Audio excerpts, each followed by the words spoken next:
Welcome back. We're here with Cami Hoysa and Tinu Abayomi-Paul. This is part 2 of a 2-part series of a webcast, How to Use Social Media to Enhance Research Impact. Today we're going to continue our conversation with Cami and Tinu, where you're going to hear even more tips of the trade. Just step 3. We're already to step 3. Okay, so why do you need to know where you want to go? So here's the thing that's really important, I think, is to understand why you're doing social media. I mean, I know a lot of people say, I just need to get a Facebook page. I've had more than one executive come to me and say, I need one of those Facebook page things. And I'm like, okay, why do we want a Facebook page? I mean, what is our purpose? Because everyone has one. Yeah, because everyone has one. So we're going to talk about what success looks like, what makes social media worth it, and what actions that you might want to have your audience take. And that becomes really important because social media is it can be fun and everything. It can even be interesting, but is it actually working? That's going to be the question that I think is really important. So defining that success becomes hugely important. So I'm going to just move on to the next slide to talk about that. So what does success look like? If you're successful using social media, what would it look like? These are the questions I want you to ask. So I want you to get out your notebook. So one of the things I'm big on is taking action. So you guys can listen to us and have a really great conversation, or at the end of it, you can actually make something happen. And we have some resources we're going to also share with you that will help you to take it beyond the screen today's screen, and go out and actually take action. But the first thing is to answer these 3 questions. So what would success look like for you? That'd be number 1. So when I sit down with a client, this is the first thing I always do. I ask, if everything went the way you wanted it to go, and social media did for you what you wanted it to do, what would success look like for you? You know, is that you want to grow a following? Do you want to have thought leadership? Do you want to get funders to start talking to you? Do you want to make the connections? Whatever it is, I'd ask that question. What do you want to happen? And what results do you need? Like, what are the things that you actually need to happen in your career, in your research, and what you're doing that will be the results that you need? So do you need more money for your research? Do you need more eyeballs on your research? Do you need more people that will be a part of your research findings? What is it, that you need? And then the other thing I really think is important, and I know this is really touchy-feely, but how would that make you feel if that happened? Like, would you be like overjoyed? Like, if these results happen, I would be like so over the moon, because it would be like so worth it. And I found that that's really true with executives I work with too. When we try to get them onto social media and they're like, I don't have time for this. But when we start talking about why they need to be there, what they want to accomplish, and then we structure the way that we do the entire content package and program around those needs, and then they start getting those results. They start getting people that are connecting with them. Actually, this happened to my husband this week. You'd think he'd listen to me. I have been in social media for like ever. But at work, they have an internal, I don't know, there's a thing called Workplace. It's actually a Facebook product, and it's only internal for work. And he put out a really great post about some research that they'd done that showed some really great results. And it went all the way to the top of the company. And the chairman and CEO even replied and said, this is the kind of things we need to be doing. And all of a sudden, people were coming in and they were trying to take that research and apply it to their own. And that was something, you couldn't break through that until that very highest executive noticed it. And the only way it got noticed was through being on social media. So that's just an example that I think is really kind of a good one, because it's similar to what you're going to need to do too. You're going to need to be out there, talking about different things and the results you're getting. And then that in turn is going to get people interested in what you're doing. And it's going to open up the doors to people you would never believe that you could get on your side. Tina, you talked about a senator. I heard that some senator reached out to you. There's senators following me. The last president is still following me for some reason. I don't know what's going on there. The reason that I'm on the Greater Healthy Living Foundation boards is because of the creaky cat, the attendance that I had. I also wrote an article for the Global Healthy Living Foundation, and now 5 of my favorite authors are following me. which is very, it's indescribable. Some of my favorite TV stars are following now, also because of that article, and not just like following me like, ooh, that's neat, like we've had conversations. It's weird. The post that I made about Chadwick Boseman's death was favorited by Gabrielle Union, and I almost passed out. You just never know what weird thing is going to happen to you because of social media, And how does that make you feel, like when that happens, when your work gets that kind of elevation? It just makes me feel like the things that I'm doing, even though I can't work full time, I still feel useful in society, and I still feel like I make a difference to people, especially when it's, and it's not so much, oh, look, this big star, those things are neat. But when it's like some person that me 10 years ago can't admit that they have a disability because they're afraid of what's going to happen with their job, or they don't want to tell their family because they are the main, breadwinner, or because of emotional reasons. They don't know what to do next. And that person says, I read something of yours and now my life has changed and is better. That's the same feeling that I used to work in the tech world for. That was my dream when a small business owner would say, you saved my business because you taught me about Google. And I got that same feeling that was better than money to me from being able to reach out to other invisibly disabled people, and also people who have parent disabilities, because I have both. And it just made everything, all my pain that I've been through, I wouldn't say worth it, because who wants to be in pain, but it made it have meaning for me. And it made me feel, useful and valuable. And it was something that I was lacking in my life for a long, long time. And it's impact. And that's really, I think, the key, right? Is that impact that you're able to have that you wouldn't otherwise. And that's the same for you guys too. Your impact is so, so important. And social media is such a great place to showcase it if you do it the right way, right? So that's really important. So what makes social media worth it to you? We can kind of go through these, but these are more for you to answer, not for us to tell you how to answer them. But really the idea is, what results are you wanting, right? What connections do you need? And what time and financial spend are you going to put into it? So if you can answer these 3 questions for yourself and know, like, okay, this is the results I want. Here are the connections I want to make. So one of the things I often ask people to do is make a list of 20 people or institutions or whatever that you want to make sure that you're connecting with through social media, and then go out and absolutely work with them directly. So I'll be talking about my 2x2 in just a second. We're almost there, but these are really important. Do not skip this part. Like, pause the video, get out your notepad, answer these questions. Please answer these questions, because I don't want you to leave here. Yeah, sure, Tina, go. I just want to say, I didn't mean to cut you off. No, I go. want to interject one thing. When you're thinking about results, don't think about follower numbers. They don't really mean anything. A person who has 200 followers, if they're 200 CEOs, if that's what they want, they're successful. So if you end up with 500 followers, if there's 500 people you need, that's great. That is success. It's not the number that really matters. Unless you're trying to get a book deal, then sometimes 100,000 followers is handy. Other than that, don't worry about it too much. Yeah, I agree. And also, you want to look at your engagement numbers more than anything. Like, are people engaging with you? Are they connecting with you? Yeah, that's, I think, even more important than the number of people following you. So true. Thank you for saying that. Yeah, the metrics and the analytics are more important than that.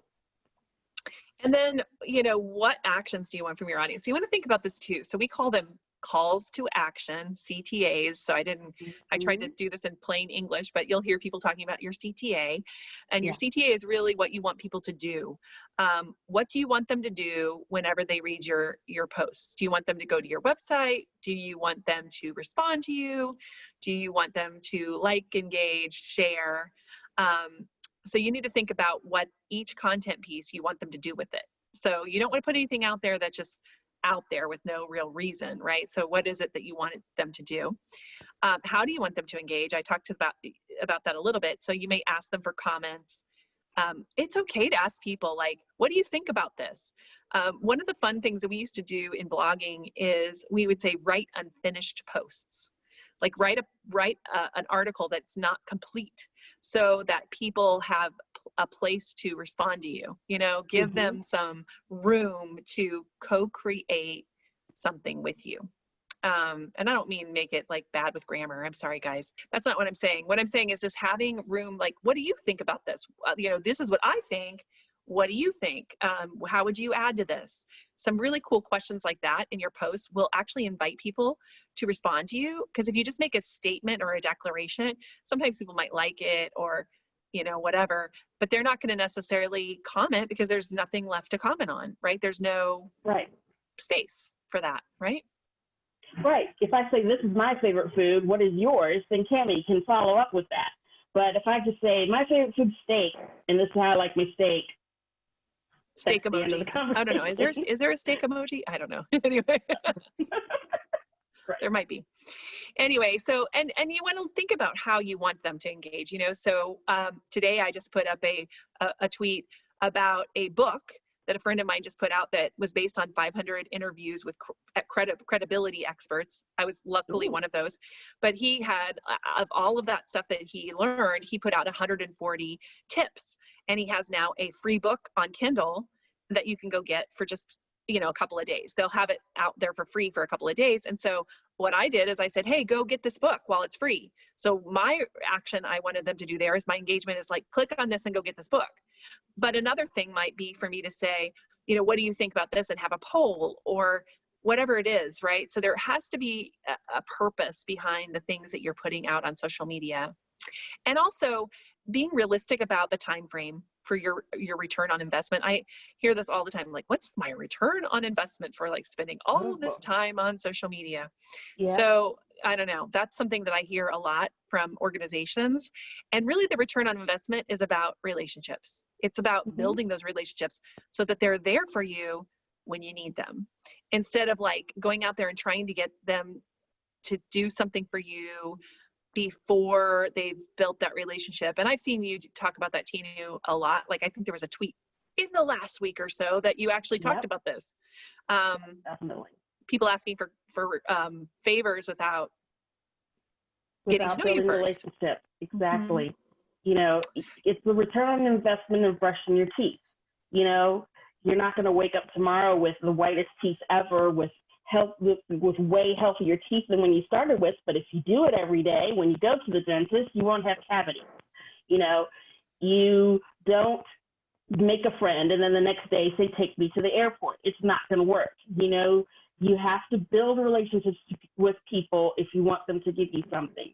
For me, what I usually do, and this applies for my area of study, it might not apply to everyone, I know that I'm going to be looking for favors from people, and that's secondary. Primarily, I want to find people that I vibe with, period, and have something in common with. If it turns out that we later also work together on stuff, that's super. But primarily, I'm just looking for companionship when I'm online with people that I have stuff in common with. Because if I find other people who have good feeds, that'll give me a place to find things to curate. So that common interest gives me a new place to look for things. Yeah, so, and I actually want to interject there because you said curate. Yeah. And I think that's really important. That's a really good tip. You don't have to create all your own content, right? Right. Yeah. You do not have to. So you can share other people's content and always add your own little spin to it. I know a lot of people just reshare without any spin. I think that's a mistake because then people don't see your voice in it. So like if you do share something, in any of these platforms, make sure you add a little bit of extra. And even if it's like, I love this article by Tinu, you really should read it for XYZ reason. Boom.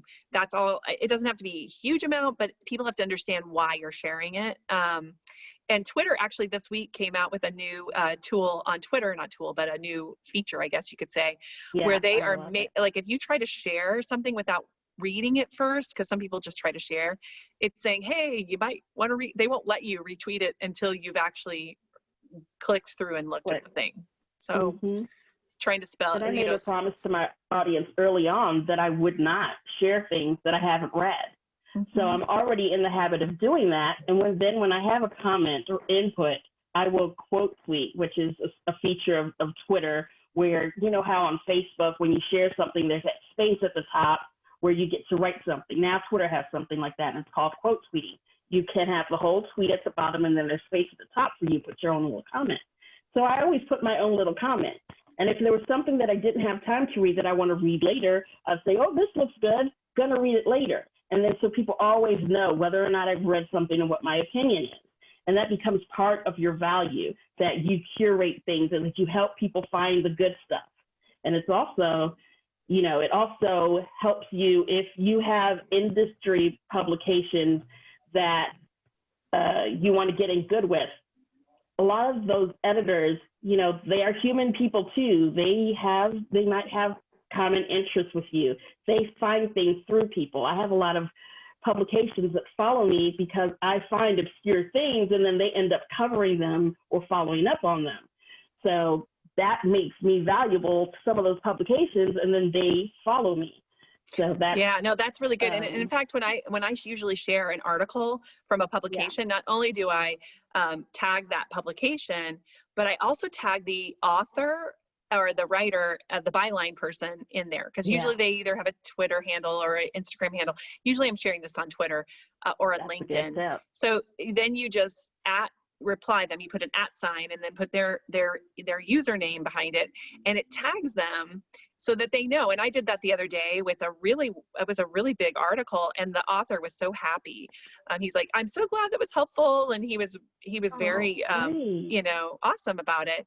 And so not only did I tag the publication, which sometimes might get lost, not all publications are paying attention, but the author is, the bylined author is. For sure. So anyway, that's another a great idea. I would be over the moon if somebody did that with one of my articles. Yeah, I'm going to start doing that. That's a great tip. Okay, so where do you start in social media? So this is step 4, and that's really like, now we've been talking about all these ideas, but really now is the time to narrow down on your top 2 platforms, let's say. So you need a top 1, the one that you're really going to focus on, and maybe you need an extra one on the side. We do recommend that you get your name, your little name on any platform that opens up, because there may come a day when you want to start, you know, working on that platform. And a lot of people have missed out on their name across all the different platforms just by not grabbing it. So we do recommend that. And you can always say, I come here occasionally. Just make sure you have some sort of post at the top that tells them that, you know, you come here occasionally, but you may even say, I, you know, am more likely to find me on LinkedIn or whatever, you know, so, and you can cross link to that and say, go there. But really having the understanding of which social media channel you're going to use is really important. So go back to step 1, figure out who you're going to be reaching out to, and choose a channel where you think that they're the one most likely to hang out, and then just rock that channel. That's my recommendation, especially if you're one person, because you don't have time to be like the social media manager of the world and do 15 channels like maybe Tinu and I do. Maybe I do more than Tinu, but you know, going out there, and I have a team, so you know that helps. So what social media channel are you going to rock, right? And Tinu, you've really picked Twitter in this case. Yes, I did. A double down. Yeah, I'm starting to warm to LinkedIn because of you. I've abandoned Facebook except for my family. I do like Instagram, but yeah, Twitter. And think about what value you can offer on that platform. So really you want to think about what you can add to the conversation. What are you bringing? What's your superpowers that you're bringing that nobody else has? You know, you may have some inside information about certain things, especially as researchers. That's huge, right, Tinu? I mean, you're always looking for research, right? Yeah. Yeah. Yeah, when I know things first, it's just a super big deal. So if you know something first, it's just a huge deal to a lot of people to know things first and to have somebody who knows things first. Yeah. And then you're going to build your community, what I call 2 by 2. And I'm going to wait because we have another slide coming up where I'm going to talk about this more, but we're going to kind of delve into each one of these a little deeper. So once you've picked your social media channel, you need to figure out a couple of things, right, Tinu? So Mhm. the first one is really what kind of content are you going to create? And especially when we're talking about accessibility, this becomes really, really important, right? So Yeah. which kind of content you're going to create and sort of how you're going to get that done. So if you're going to do video, you're going to have to think about things like subtitles and how to get Mhm. those imagined. We are going to be giving you a list of tools that we've gone through and made sure they're accessible. And we do have some recommendations for the types of tools you can use to create a video, for example, and stuff. Mhm. So be looking on the lookout for that. I'm not sure how they're going to deliver that to you, but they'll tell you at the end. And the bottom line is that we have put those together. I'm not going to go through all the tools right now because it would just clutter up the actual strategy. So I want to talk about strategy in this one. So what kind of content are you going to create? What is your ideal connection going to want from you? What would that be? So, and also what time and resource constraints do you have? So being realistic is really important because Mhm. I've done this before. I don't know about you, Tinu. I've bitten off more than I Many can times. chew. Yeah, it happens. And so, like, how do you make sure that you're doing something that's sustainable? Because the real key is honestly consistency and getting out Mhm. there regularly. So if you go dark for like 4 months, it's really hard to start up again. Yes, it is. Definitely. So It's like a that would stalled be that. car. Yeah. So finding something you can be consistent with, whether it's visuals or video, audio, whatever it is, just text kind of entries. What is it going to be, and how can you do that? So that's going to be really important for you to think about. And then what can you offer of value? So again, what resources can you bring? That's really, really important. Those resources are huge for people, especially since you have research background and stuff. You'll know stuff a lot of people don't know. I Mhm. was just talking with one of my clients, just Houston Methodist, and she was talking about how during the pandemic, we brought up Ask Me Anything as a Mm. feature, and we had 4 doctors on board to answer questions like in rapid format as people asked the questions.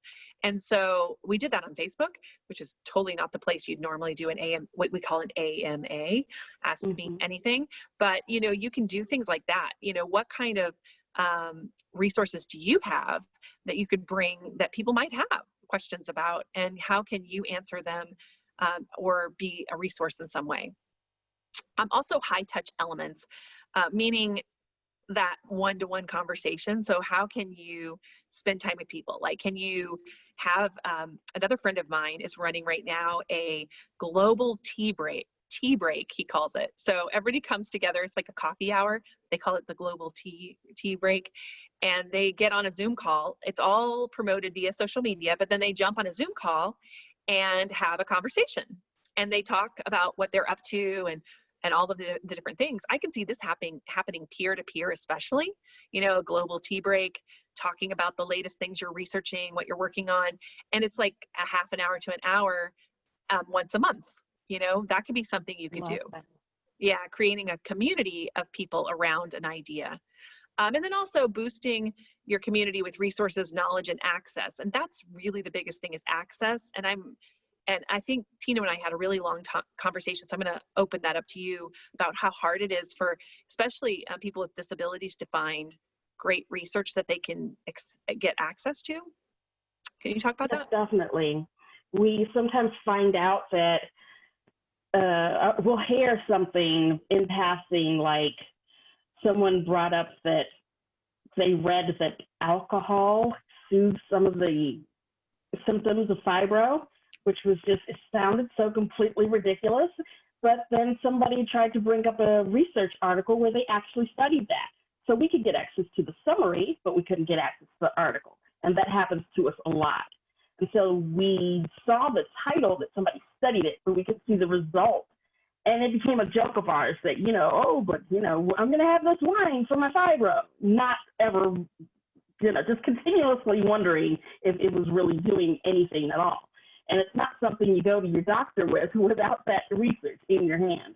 So eventually, one of us is going to pay for the article, access to the article, and try to get in there. But when people there's also other researchers who put their research into Google Scholar or put them into places that are openly accessible. And then they come directly to us and say, hey, we have something that can help you.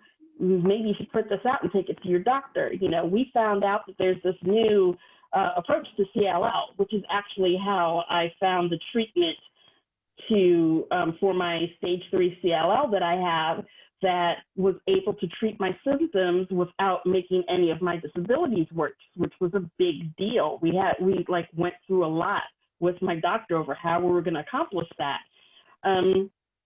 And I found out because somebody left their research in a place that was accessible to me. And it just made a huge difference in my life, and who knows what would have happened if I hadn't been able to access that research. So it's incredible when we can actually find and access those things. I thank that researcher all the time that they, you know, I'm sure they're sick of hearing from me by now, but I'm just so grateful. And I'm just their biggest fan. Anytime they say something, I'm retweeting it. Yeah, that's right. So let me get into my method, because I've done this with really hundreds of people at this point, so I know it works. So I just, yeah, it could be. It's a lot. Probably is thousands, actually. Yeah, anyway. So this method is really, really simple, which is usually the best ones, right? The ones that are really simple. And if you're willing to put like about 15 minutes in a day, I can promise you that you will have results from this. So what we're going to be talking about here is how to build your community. And I call it how to build your community 2 by 2. And really what it is 2 conversations per day and 2 replies or comments per day. You can do that, right, Tinu? That would be easy, right? Yes, definitely. Okay. So 2 conversations per day is to initiate a conversation every day by asking a question to your community, a group of people, or an individual. And what I mean by that is go onto your, let's just say take LinkedIn, go onto LinkedIn, type up a post that is a question to your community. And I promise you the first time you do it, you may not get any results. I promise you probably won't. But the more you do this, the more likely it is you're going to get results. And you can also call people to it. So you can send also DMs or something to people you actually know. Don't send it to people you don't know. And say, hey, I'm going to be asking this question. Do you mind answering it? And if they're friends of yours, they can get the ball rolling for you, right? So I was going to say I cheat. Yeah. At first. Yeah, it's kind of hard, but initiate a conversation by asking a question. Also, if you feel uncomfortable with that, you might actually reach out to people behind the scenes that you do know already that you just want to reconnect with and say, you know, hi, how are you? It's been a while since we've talked. I was wondering, like, what are you up to right now? What are you working on? That's a great way to start a conversation. And what's cool is even if you do it behind the scenes with a person, the algorithms of the different platforms know that you guys are connected. And so then what's going to happen is they're going to start showing you their posts, their public posts at the top of your feed. It happens. Like I know for you, Tinu, I don't care what, I go onto Twitter and your post is like at the top of the page because, well, we talk a lot on DM on Twitter, right? And so Twitter knows that Tinu and I know each other because I say something to her, she says something back. You know, it's not that big of a deal. And so when I go into the public feed, it automatically shows me her stuff. And, you know, I'm following a lot of people, like a lot. So the fact that they put Tinu at the top tells me that they know that she and I have a relationship.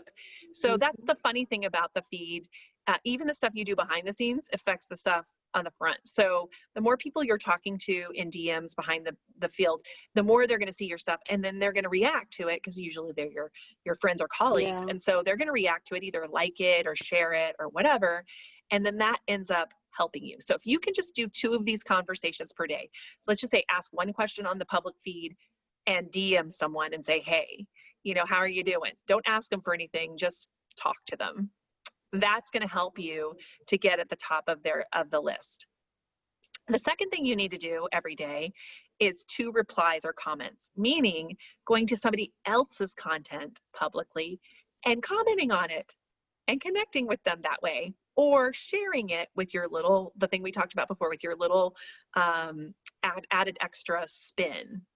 Yeah. Sharing is awesome. Sharing is caring.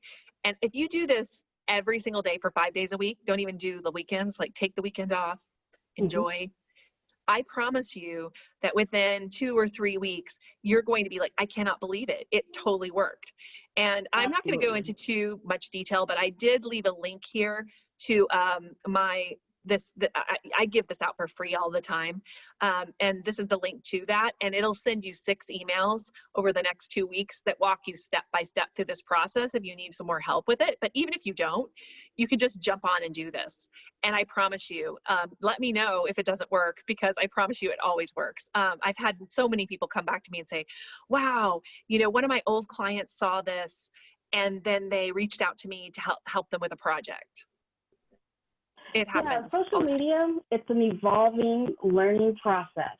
And, I'm considered by people to be an expert, especially before my current career. And I started taking this, and I'm learning new stuff, even though I was around when some of this stuff was invented. And Cami really knows her stuff. And this is really something that it breaks it down into digestible pieces, which is something that you need when you're trying to learn something as complex as social media.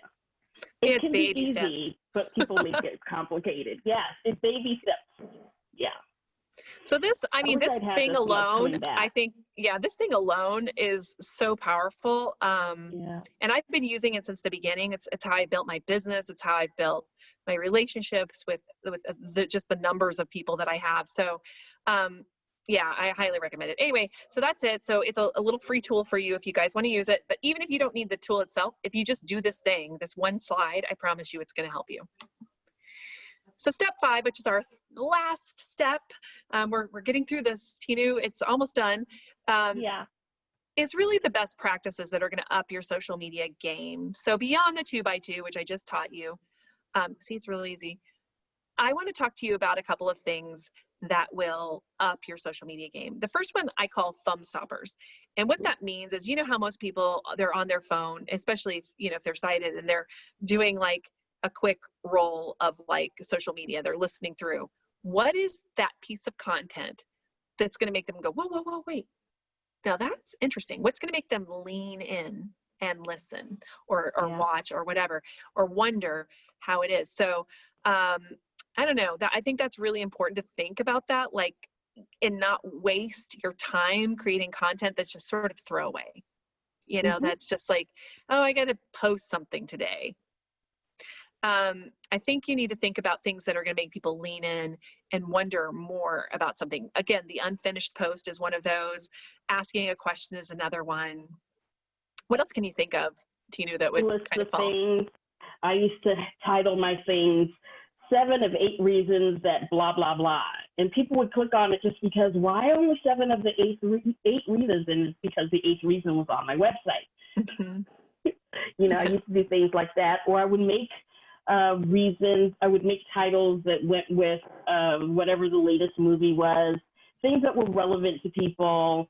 I would make a title of a marketing thing using a plot twist from a show that was on last night. I always wanted to stand out, to make some kind of statement, something that was a different title than everybody was looking at, because there's so many right now. Think about how many tabs you have open in your browser.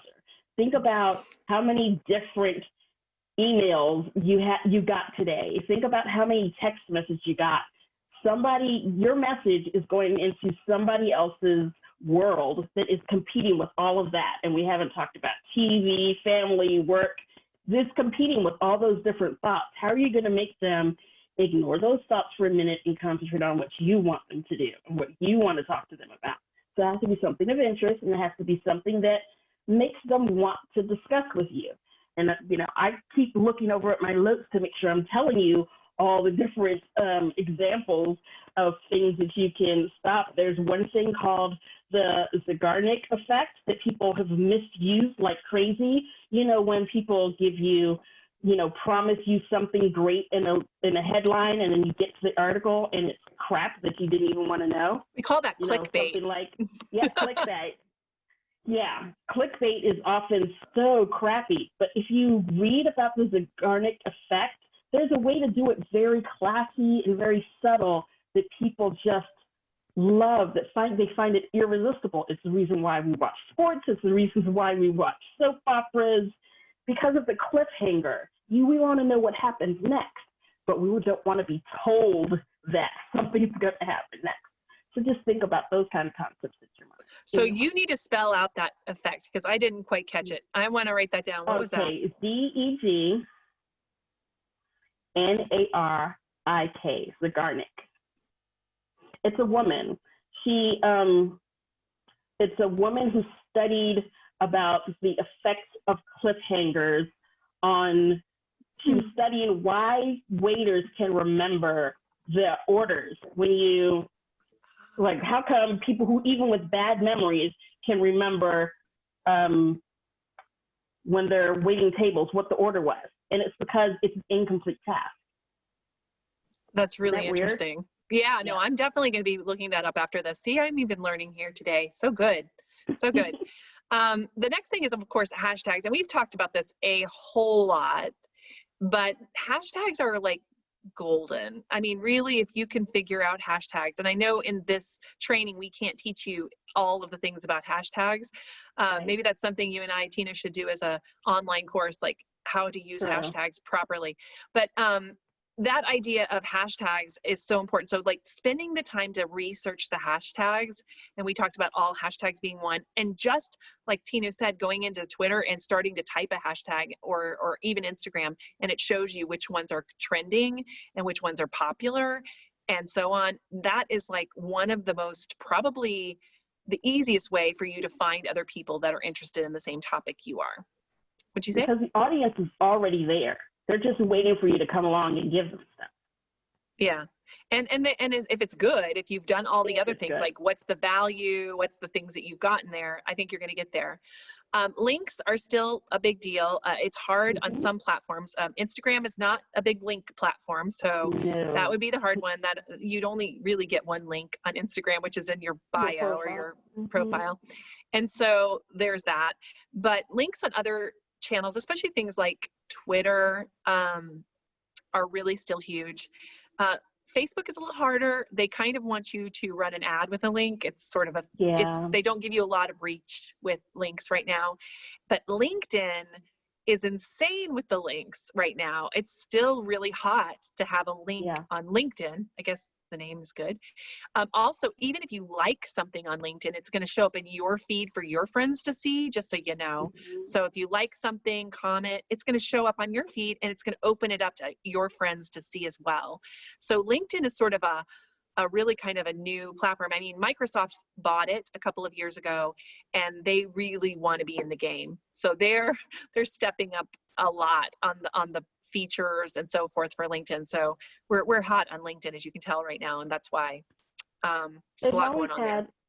Sorry, didn't mean to cut you off again. No, you're They've good. always had the highest level of engagement for content going externally from LinkedIn. They're really not afraid of losing their audience. From the beginning, LinkedIn has always had the highest level of engagement if you left a link in LinkedIn. So if you're looking for people who are clicking stuff, that is one good place to go. I mean, the other cool thing about LinkedIn right now is also that too, you just reminded me of something, and that is that if you put a YouTube link into LinkedIn right now, it'll let you actually play the YouTube video inside of LinkedIn. Ooh. So if you already have, it'll have your captions and everything in there. So that's a really cool thing. And there is a coming storm over at LinkedIn because they are going to have live streaming. I already have it. Very few people have it, but live streaming is coming. But I think right now, especially the YouTube videos are much more powerful in LinkedIn at the moment. Nice. Yeah. And then algorithms, I talked about this before in the 2x2. The algorithms want to know that you have friends and that they're connecting with you. So again, the 2x2 becomes extremely important for the algorithm in any of these platforms. Again, I told you that LinkedIn is also trying to push hashtags. That's the other thing. And so if you follow a few hashtags, because it does let you follow a hashtag there, it'll pull it up and say, do you want to follow this hashtag when you search for it? If you follow a couple of hashtags in your field, LinkedIn will notify you when there's a trending article in your hashtag, meaning that means a lot of people are talking about it or leaving comments, and they'll say, would you like to leave a comment on this? So it will push people toward a hashtagged piece of content. So make sure you're adding 2, 3, 4 hashtags on every single post, as long as they're relevant. Okay, so make sure they're relevant, not just any hashtag. And so that I think is really important there, but it's important everywhere. Twitter has the same thing going on, especially more on the trending side of things. Instagram, you kind of can't live without the hashtags at the moment. Even on Facebook, it won't send people your way, but if you have a campaign going on and you have a branded hashtag, if people add that to the bottom of their post, you can click on that hashtag and see all the posts that were done about that branded hashtag. So everywhere you go, hashtags are kind of important at the moment. So make sure you're using them properly to get that algorithm in your favor. All right, then step 5, how to get attention and action. That you were talking about the catchy title a little bit ago, and I think that's really important. One of the things I think that's interesting is that idea of not finishing the sentence. So if you want somebody to go somewhere else, I was thinking about research. You could say, hey, I've been working on this research for a really long time, and the biggest finding that we had was here. And then you could put the link, and people will probably click over if you tell them what they're going to get out of it. Like the biggest finding we had that's going to help XYZ people is here. You're probably going to get a lot of people that click over to see what that is. Yes, definitely. Yes, Yeah. Definitely. I used to put just a blank in my title sometimes. I would say something like, if you want to get results for if you want to build your list of fastest, you should be using blank in your headline. And people would click that because what is the blank? I need to know what the blank is, just to make sure they were doing the right thing. So like what you just said, you could do something similar with that for your research, go here to see it, or, the thing that you need is in our PDF. So they go there because they want to know what it is in your PDF. Yeah, absolutely. And then we've talked about questions all the way throughout, so I don't want to belabor it too much, but that adding questions and leaving room for people to respond to you is really important. It's scary because you're like, oh, I'm going to put this question out there, nobody's going to answer it. And sometimes they don't, okay? But like on Twitter especially, you can put a poll, and that's really cool. I think you can do that on LinkedIn right now as well, so that's awesome. And there's a lot of ways you can do that, so really exciting. And then using alt text. I want you to talk about alt text, please. Alt text. Alternative text to an image is what that is. There's a lot of people who have low vision or no vision who are using different ways to interpret the web. I, in the beginning of Twitter, couldn't figure out how to use the alt text to complete my images, so I left it off. And then one day I was reading a post by this woman whose father has low vision. He's not completely blind. And she said that he came to her crying and she showed me what his webpage looks like to him. It's a bunch of blank blocks on a page with text around it. And she said, and one of them has writing on the blank square. And he said all he wanted to do was participate in the web like everybody else. And it broke her heart. Please use alt text. And it's weird because I was also a webmaster. I built all my own websites. And in those websites for SEO, you better believe I figured out how to use the alt text. So of course, I then climbed down Twitter's throat saying, I'm pretty much a web genius and I can't figure out how to do alt text. Why isn't this easier? So we started, I started a conversation with them about that. About a year later, they improved that system and I started to use it more. Until then, I started doing, after my post, I would put another post that had the alt text in it, just until they fixed the system. Then they didn't have it for the animated images. So I started doing that. And now they have them for the animated images as well. So for everybody to experience the web equally, we have to have the alternative text. We have to have the captions for images. For example, about a couple of months ago, was it, that they introduced the audio feature? Yeah. Twitter introduced an audio feature where you can just hit a button and speak your post. It was about the same time as this new product called Clubhouse came out, which is all audio.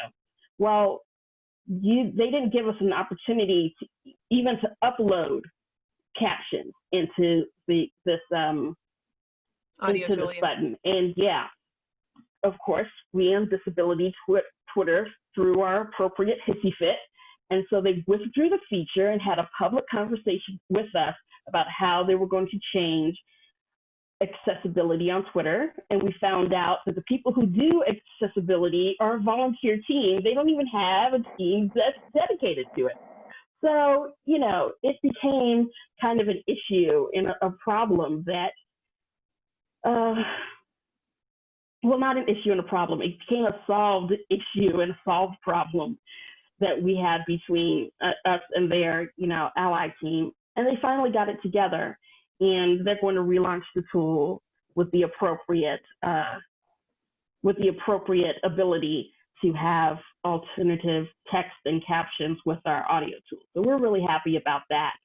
And when we come across the social media platforms that don't have it, we encourage people to do the appropriate pushbacks, because they do care what we want, because we're the product. The platform's free, so we're the product. We're the people that they want to have the attention of. And we're the people that without us, they don't have a platform. It's a really good point. So yeah, you're very powerful in that way, which I think is awesome. You're using your power for that kind of those kind of changes. So that's great. So this slide is really about hashtags and how to use them effectively, because we've been talking about hashtags all the way through, because they are so important. And so hopefully, you know, we can kind of give you some information here, but this is just the research around hashtags and what works the best right now. And there has been some independent research that has taken lots and lots of tweets and lots of Instagram posts, and they've done a lot of, you know, looking at this. And really what we found is that on Twitter, up to 3 applicable hashtags work well. And that means those really relevant ones, the ones that really matter. So not just pulling something because it's trending, right? Right. You want to use up to 3. If only one is relevant, only use 1. But you can get away with using up to 3.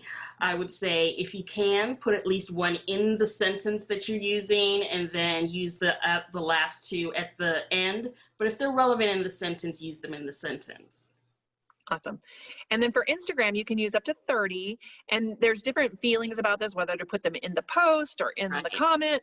And the research I've seen say that putting it in the post actually is the most effective, and it's because it's time-based. Okay, so once you put out an Instagram post, it's immediately going into that hashtag pool, and every second that passes after that, it goes down, you know, down the thing. So if you take a minute to put in your comment with all your hashtags, it takes a minute for it to come.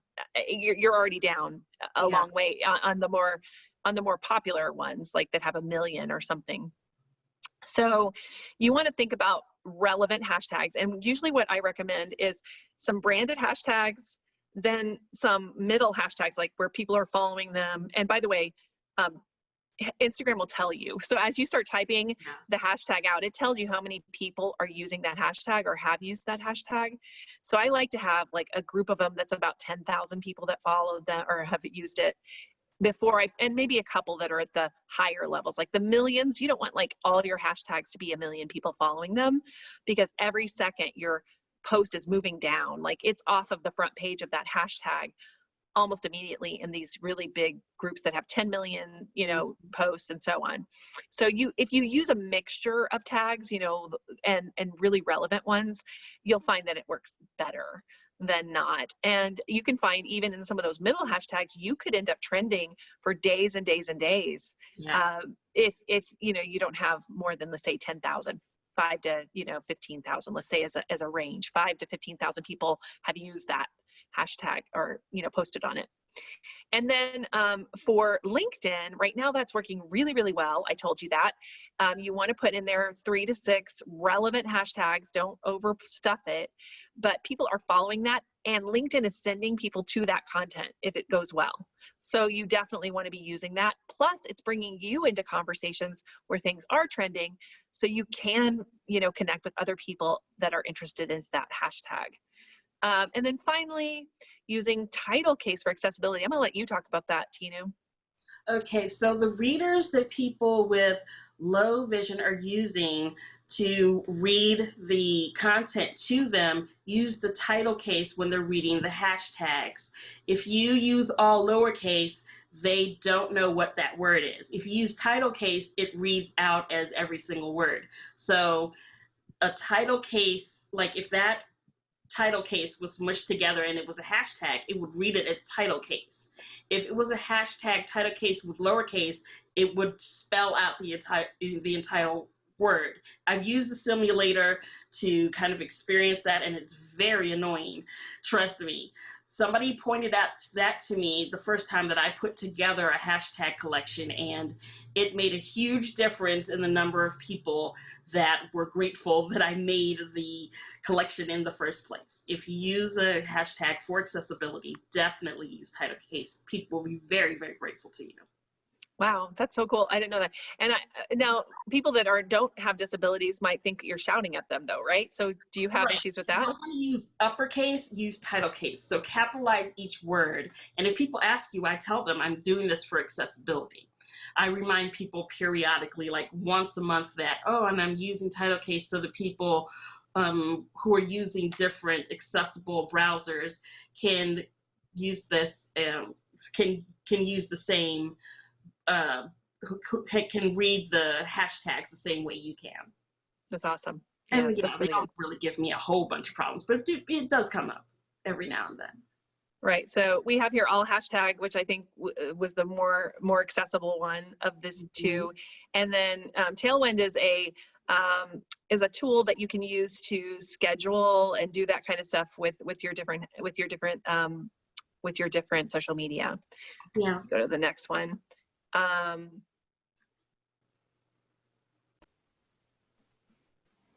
So another thing that we want to go over is how to share links effectively. So links are usually the thing that most people want to share, right? You want to get people to go somewhere else off of social media platforms. And links are problematic in some ways. And I just want to walk through all of the kind of things you might run into with links and sort of how you can get through it. And also some of the platforms are not super thrilled if you are trying to make them leave their platform. So you may have some issues with reach and stuff like that on links. And that's becoming more and more of an issue through the years.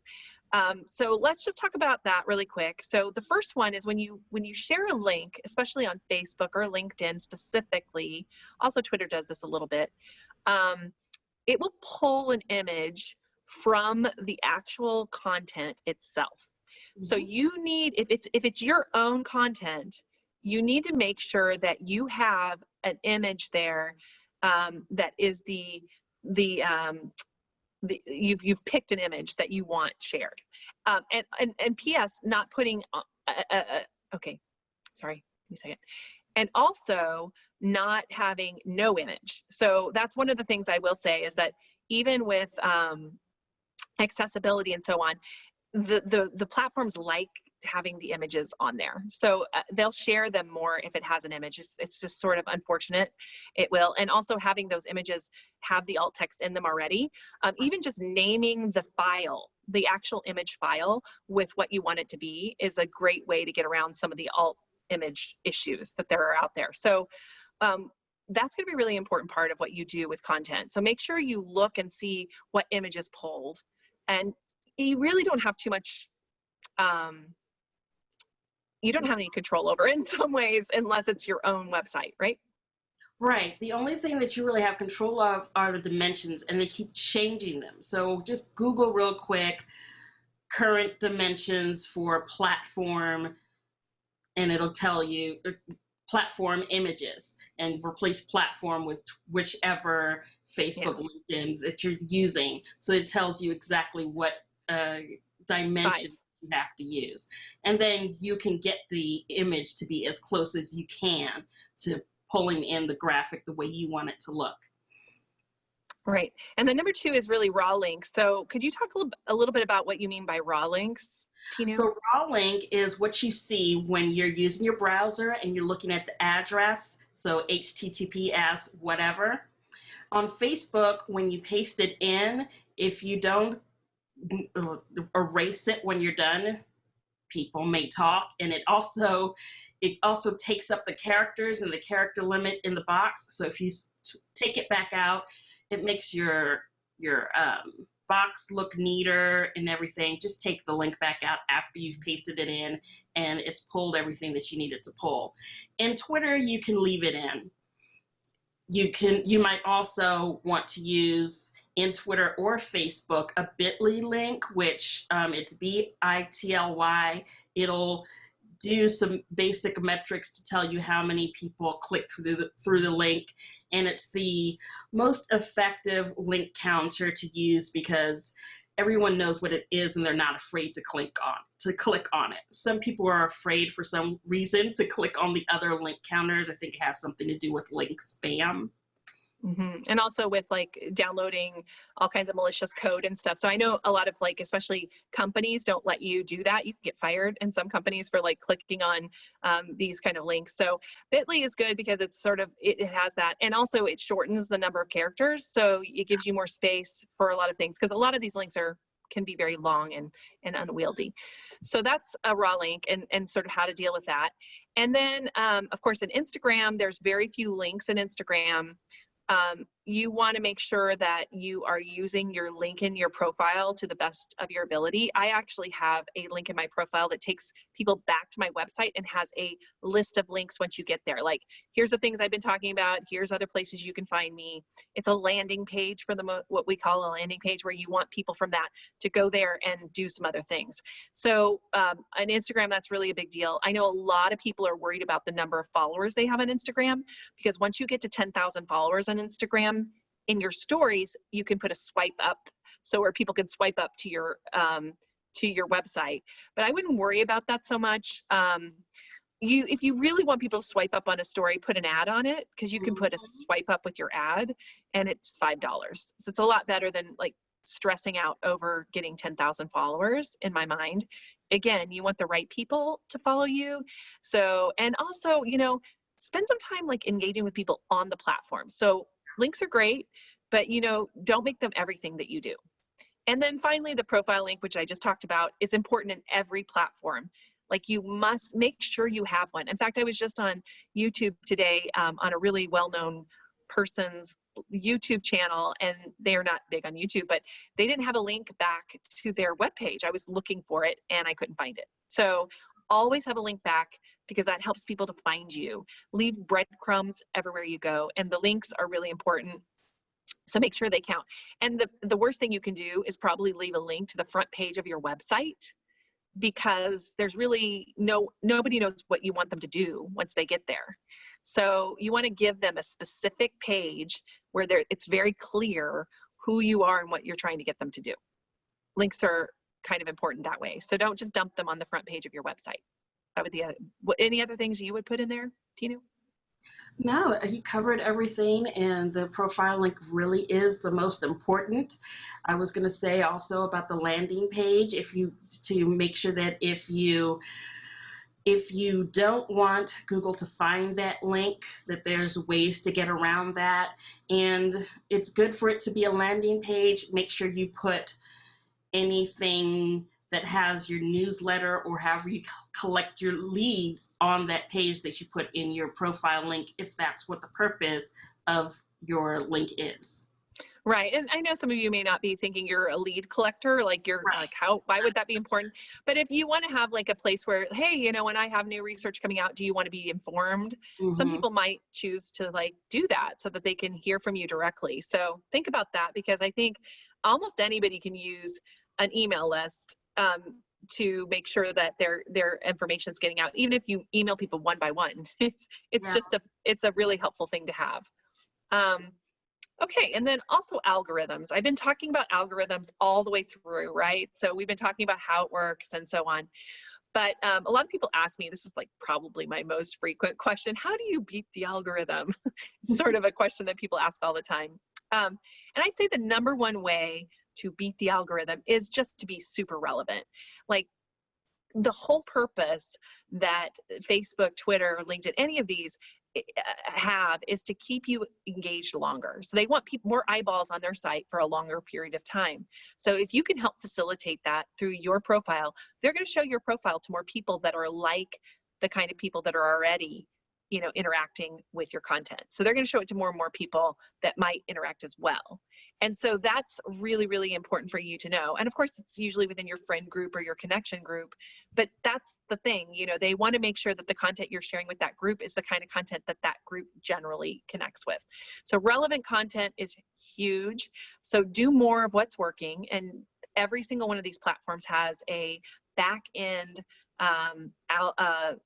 insights kind of area where you can see how your different content is doing. So look for usually they call it insights. So look for insights on Facebook, on LinkedIn. They also have some for your business pages, but on your LinkedIn posts themselves, they actually show you how many people have seen it. There's some analytics on each one.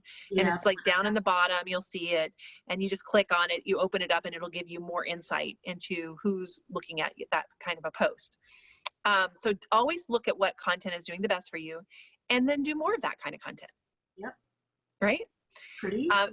And then authentic engagement.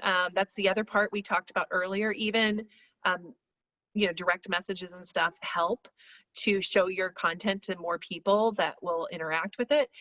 But what they're looking for is engagement. They're looking for comments, likes, shares, all of those things that really are going to make people come to your content and, you know, flock around it. So they're looking for that. And again, we were talking about hashtags earlier. They're looking for that kind of stuff too, and sending people to your content or sending you to other people's content based on hashtag interest.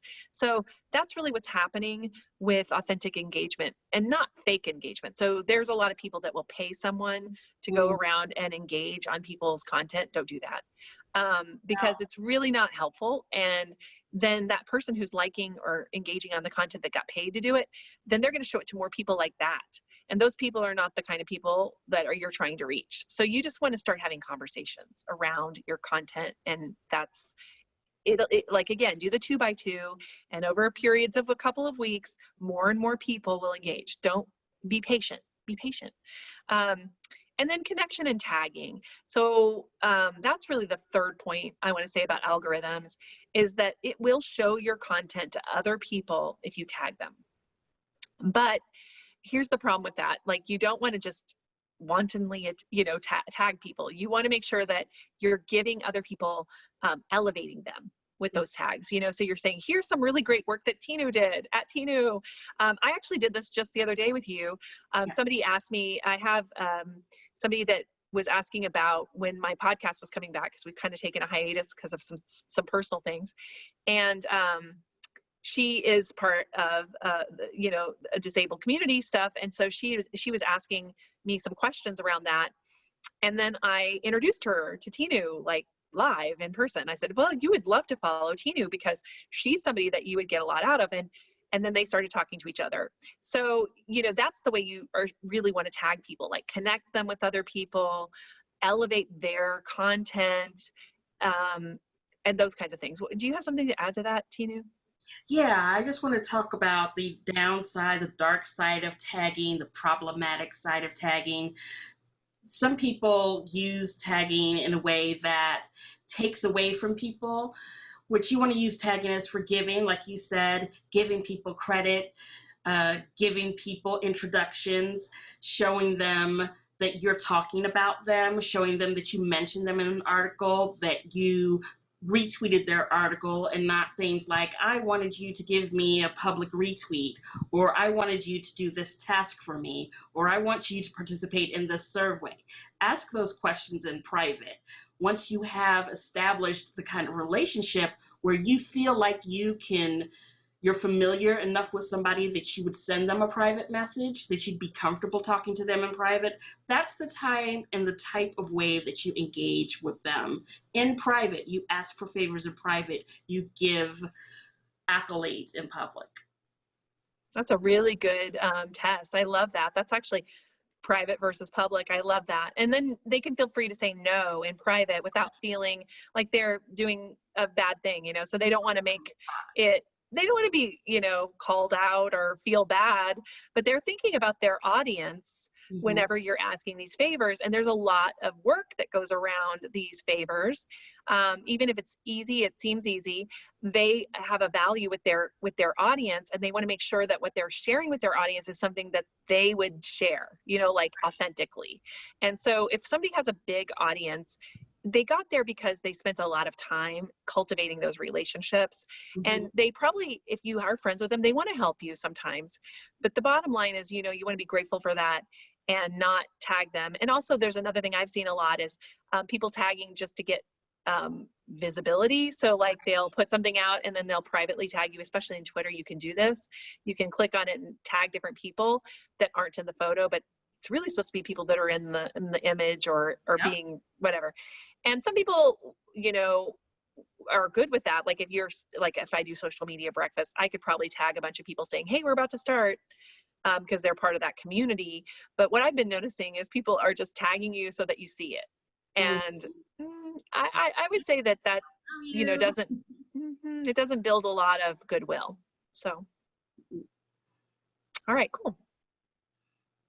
So somehow we've made it to the end of this presentation. So here's our direct contact information.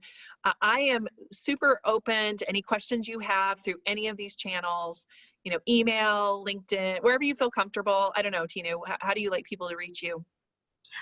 Any of those places, actually. I don't get on LinkedIn as often, but now you've made me crazy about it, so I'll be there a lot more often.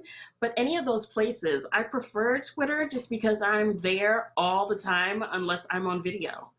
Honestly, unless there's a camera pointed at me, I'm on Twitter. Yeah. Absolutely. And I know that I get you through Twitter. I'm constantly sending you DMs. I know, right? Yeah. Now my feed is camelicious, so I don't mind. Awesome. All right, guys, thank you so much for listening to us today. If you have any questions or concerns or thoughts about what we have, I know that we have a couple of resources for you. Thank you so much for having us. Okay, well, thank you so much, Cami and Tinu. Before we go, I want to ask viewers to complete the brief evaluation for this web class by clicking on the link in the description box below. We really appreciate your feedback and look at it all the time. If you have questions for Cami and Tinu, please use the form to submit them, or you can also email us at ktdrr@air.org. And don't miss our awesome downloads. Click on the link below to find them on our website. If you missed part 1 of this 2-part series, that link will also be included in the description box below.